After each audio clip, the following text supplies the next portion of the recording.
sun. The Japanese proclaimed themselves the liberators of Asia from white colonial rule. Asia was, they said, for the Asians. No, it's a joke, honey. They came in as conquerors and as superior beings. There was no doubt that they were the masters.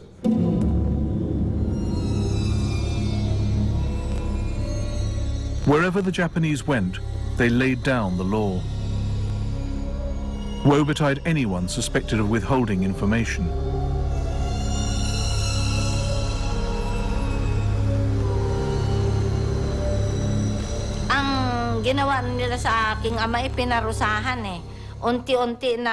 They tortured my father. They slowly peeled off his skin. It was almost as if they were peeling the skin off a frog. They used their bayonets, and my father kept screaming for help. He asked us children for our help, and he asked the Japanese to forgive him, even though he'd done nothing wrong. He said to them, "Please stop, I'm in agony. My children, my wife, please help me." That's what my father kept screaming.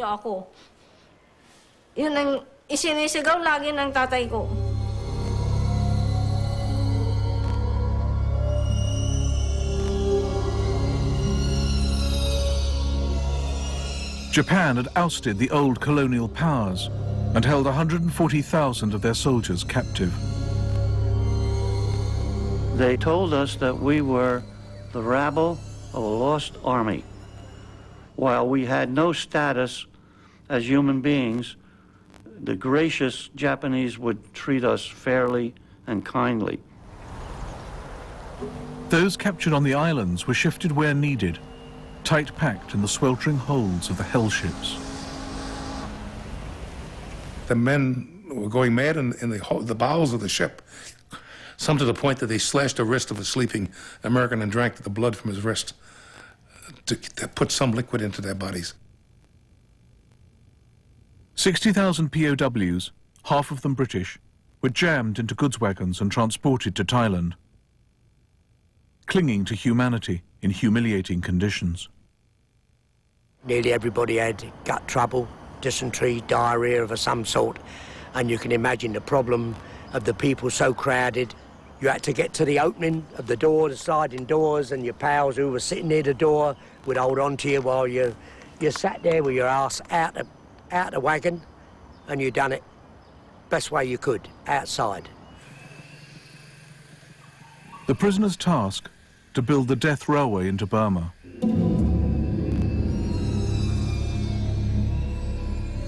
They gouged out cuttings. They spanned ravines, all by hand.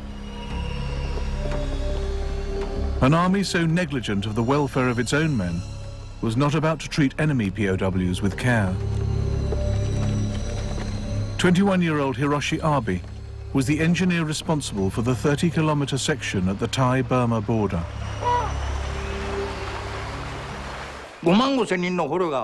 When all those prisoners came up into the mountains, what was there ready for them? Nothing. Nothing at all. At Songkrai, I received about 1,000 prisoners. There were just 5 or 10 huts, barely covered with bamboo. No food stores, nothing.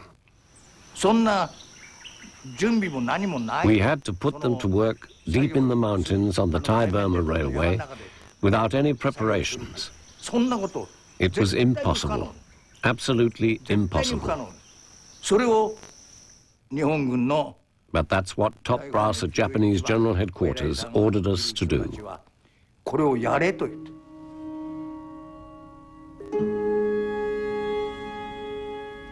Using press-ganged Asian labor as well, the Japanese set out to build 250 miles of line in just 16 months.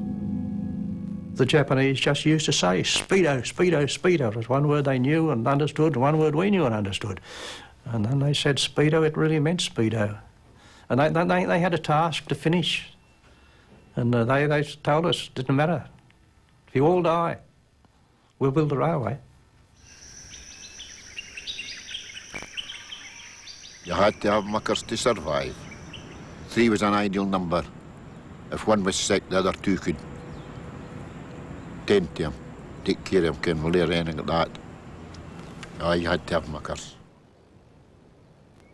Tony, rest his soul, it could have been 3/4 to a mile. The last, he carried me on his back into that camp.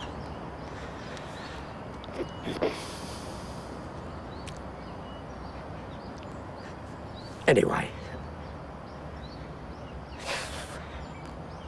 I remember sitting in a little running creek at the 75 kilo in June, trying to cleanse myself. I just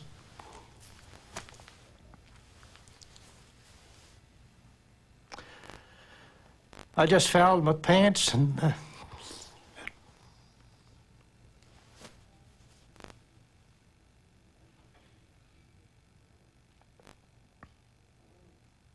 tried to clean myself up the best I could, being helped back to my bunk, which was 2 tiers up by a friend who, with his arm around me to help me get back to my quarters.